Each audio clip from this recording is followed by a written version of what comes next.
Hello বন্ধুরা, যা গরম পড়েছে এর মধ্যে যদি একটু আম মাখা না খাই, ঝাল ঝাল টক টক, তাহলে কি আর হয়? আর আজকের মূল আকর্ষণ হচ্ছে মদ দিয়ে আম মাখা। তোমরা কি কেউ খেয়েছো? তো না খেলে প্লিজ ট্রাই করে দেখো।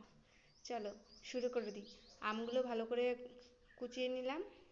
তো এর ভিতরে এবার লঙ্কা কুচি, শুকনো লঙ্কার গুঁড়ো, তারপরে 4-5টা লেবু পাতা, আর এবার সেই আসল জিনিসটা দেখো। এবার এটা দেব,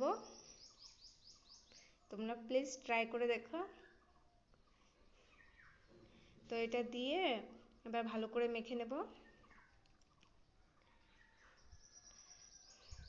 আর এদিকে দেখো, বাটি হাতে সবাই বসে আছে, কাঁঠাল পাতার বাটি আর কি।